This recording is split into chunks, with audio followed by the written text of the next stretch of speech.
इसी कथा को एक बार जब सुखदेव महाप्रभु राजा परीक्षित को गंगा के किनारे श्रवण करवाने लगे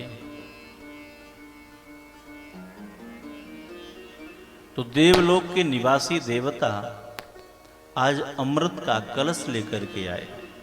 सुखदेव महाप्रभु को दंडवत किया। सुखदेव जी ने आने का कारण पूछा। देवताओं ने कहा, महाराज हमने सुना है कि आपके शिष्य परीक्षित को श्राप लगा है कि 7वें दिन इनकी मृत्यु हो जाएगी, तो दुनिया का सबसे उत्तम पदार्थ अमृत लेकर के हम आए हैं।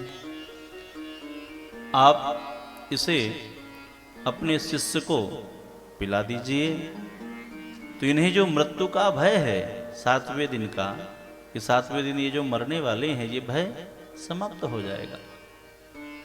सुखदेव महाप्रभु ने कहा, ठीक है, लाओ, मैं अभी अमृत इन्हें पिला देता हूं।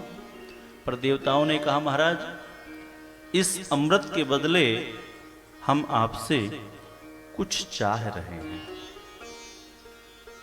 क्या चाहिए आपको? एवं विमये जाता सुधाराज्ञा प्रपीयताम् प्रपश्यामयं सर्वे श्रीमद्भगवतामृतम्।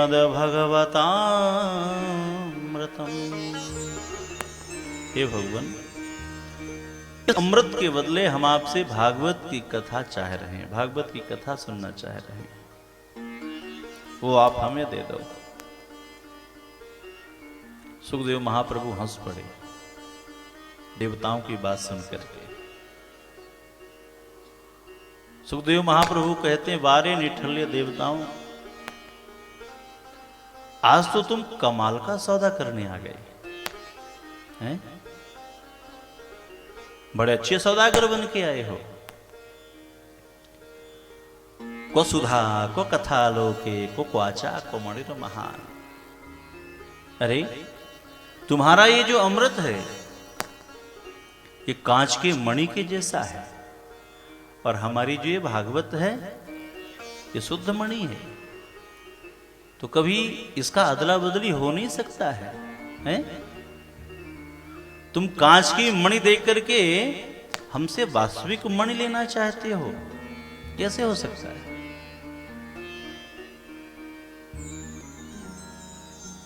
आपके पास 100 का नोट है, मैं आपसे कहूं कि रे भाई साहब, आपके पास जो 100 का नोट है वो आप हमें दे दो, और हमारे पास जो 100 का नोट है वो आप ले लो, तो आपको कोई भी परेशानी नहीं होगी।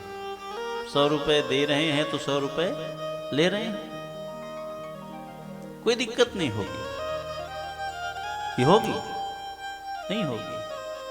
पर यदि मैं आपसे कहूं कि आपके पास जो 2000 का नोट है वो तो मुझे दे दो, और मेरे पास जो 100 का नोट है वो आप ले लो,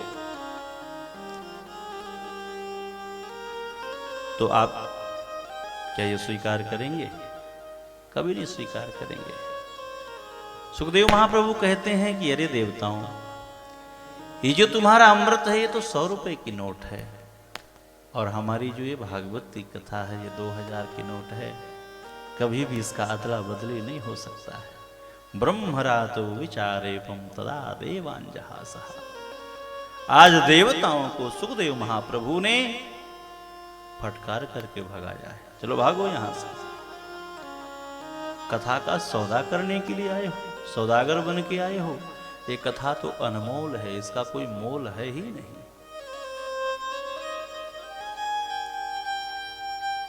देवता लोग जाकर के ब्रह्मा जी से शिकायत करते हैं। देवता होकर के हम भागवत कथा से वंचित, और पृथ्वी के मनुष्यों को, जीवों को भागवत का अधिकार। ब्रह्मा जी ने कहा, 7वें दिन देखो परीक्षित का परिणाम क्या होता है। और बंधुओं, 7वें दिन जब परीक्षित का मोक्ष हुआ तो ब्रह्मा बाबा भी चक्कर में पड़ गए। धाता अपि विस्मिता। ब्रह्मा जी विचार करने लगे कि भागवत में ऐसा है क्या कि भागवत कथा श्रवण करने मात्र से महाराज परीक्षित की मुक्ति हो गई। क्या है ऐसा इस भागवत में?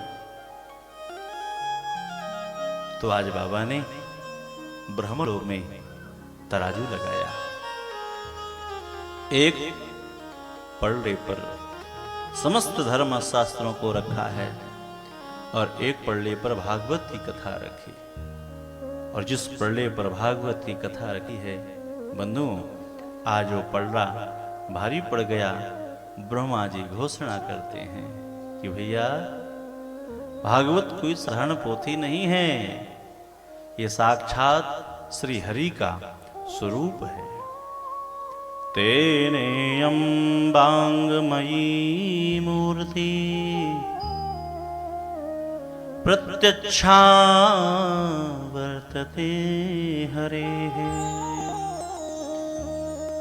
भागवत कोई साधारण पोथी नहीं, साक्षात श्री हरि का स्वरूप है। इसके एक एक अक्षर में हमारे श्याम सुंदर की श्यामलता समाई हुई है।